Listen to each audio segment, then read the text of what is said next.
Hello and welcome to the Storytelling for the Soul podcast. I'm your host, Sarah Kanata, and this is the place we talk about all things expressive writing and other creative techniques, all with a little bit of Buffy the Vampire Slayer thrown in. Buckle up and enjoy. Hello and welcome to the very first episode of the Storytelling for the Soul podcast. I am your host, Sarah Kanata, and we're going to kick off with an episode that explains a little bit about me and how I ended up doing the work that I'm doing and where I am in this moment. I thought it's only fair that if we're going to be spending so much time together, hopefully anyway, in this podcast, that I share a little bit more about myself for those who are interested. So I will start with the bare basics. I am recording this on the 1st of July, 2024. I am 36, a couple of weeks away from my 37th birthday. I live in Melbourne, Australia, and yes, it is super cold at the moment as I am recording this. I live alone, and I am not at all interested in surface level conversations.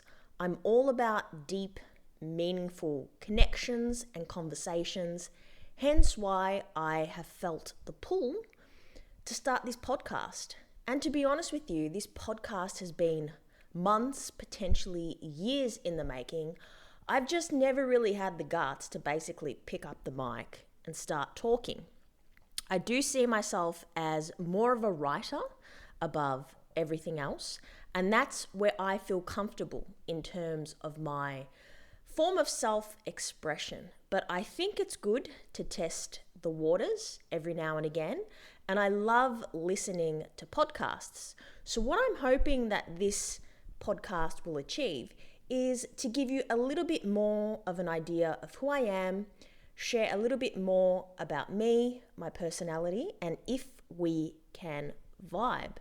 Now, I don't really want to limit what I talk about on this podcast. I have a variety of interests, obviously expressive writing, mindfulness, well-being, creative techniques. They're all at the top of the agenda.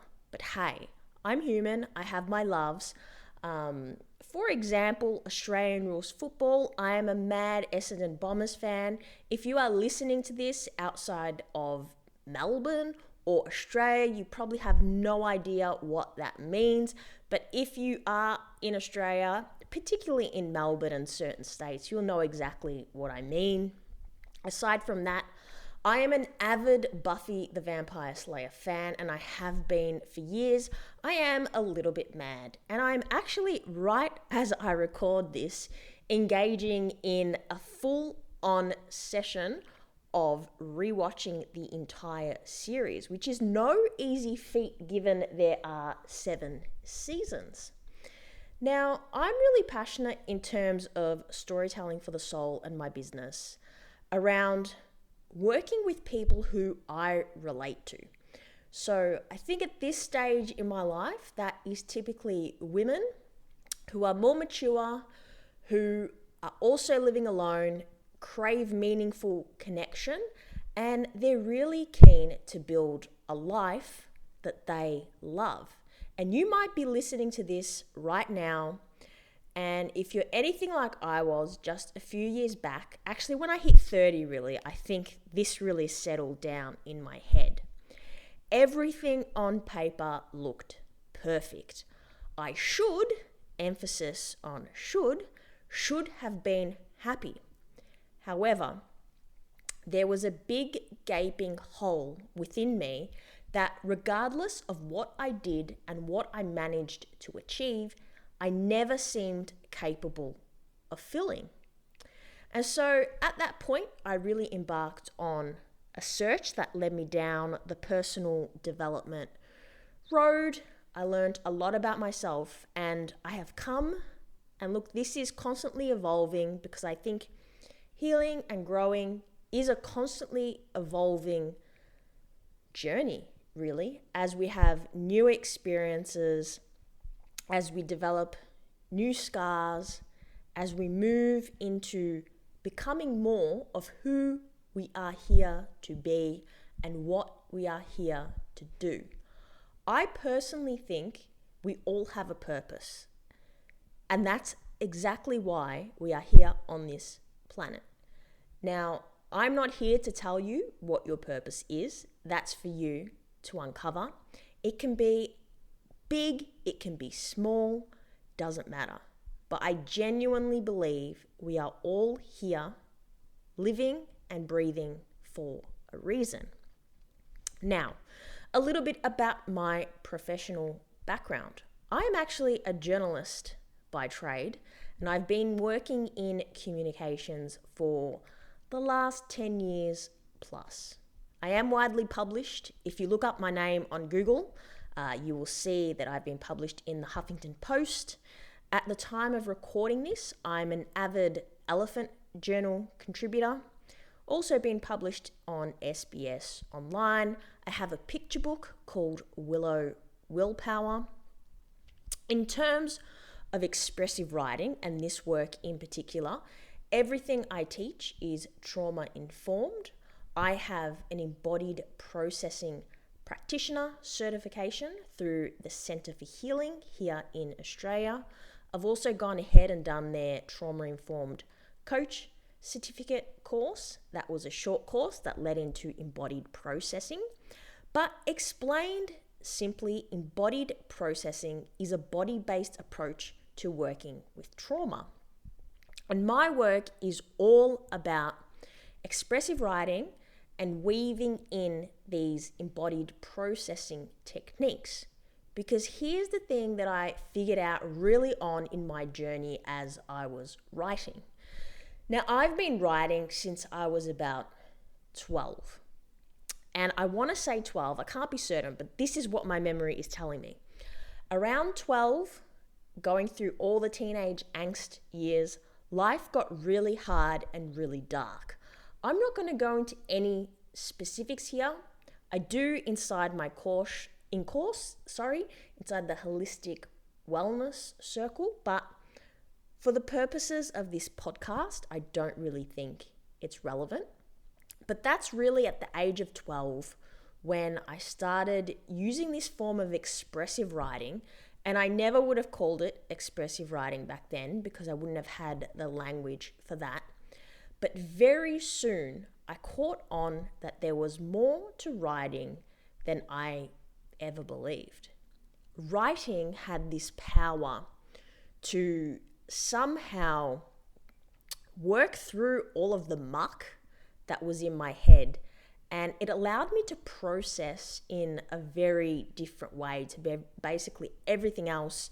Definitely, I'm an introvert, so talking isn't really a strong point. So I was definitely pulled to writing. And over the course of about 10 or 11 years, I truly believe writing helped me immensely and the most out of everything that I engaged in from a mental health and well-being perspective. It was my go-to. It didn't matter what time I was going through something. I knew that I could turn to pen, paper, and most importantly, especially at that time in my life, I could also shred everything that I wrote and all of the evidence that came with it. Which in hindsight is funny to me now, but back then it was a real savior, almost like a best friend that I could trust 100% because I knew the words that I'd written on the page were for my eyes only, and there was a very definite way to keep it that way. So that's a very long-winded way of saying that I have come to this work from a place of lived experience.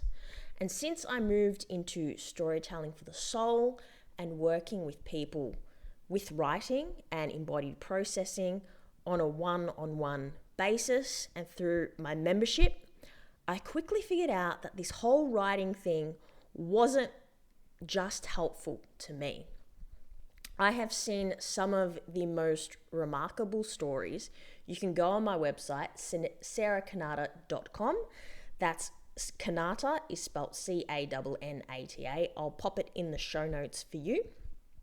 And you can read testimonials from a small sample of my clients that I've worked with to date. But just to talk to you without identifying anyone, because I really don't want to do that, I have seen people go from being very suspicious about the benefits of writing, let's just put it that way, to incorporating writing into their daily life in the same way that you would brush your teeth without thinking twice. It's just something you do every day, sometimes twice a day. And the reason that they're doing that is because they've found such benefit in writing. Now, before I end this episode, because I don't want this to go on for too long, I do want to put forward that what I teach, expressive writing, journaling, embodied writing, I'm not fussed what we call it, but what I teach is not the same as standard journaling or diary writing. My intent when I work with people is never for them to have an out-of-body experience. To me, that defeats the purpose. And in my embodied processing training, I've come to learn the physiology of trauma, and put simply, trauma must be processed in the body because it occurs in the body. And I know that there are a lot of broad definitions of trauma out there. It's very much a buzz topic at the moment. And I'm not pitching myself as a trauma expert, not at all. There are people out there who are far better equipped to talk and teach about trauma. I'm talking about the likes of Dr. Gabor Mate, Irene Lyon, the Center for Healing guys. They are awesome. A simple Google will help you to define trauma.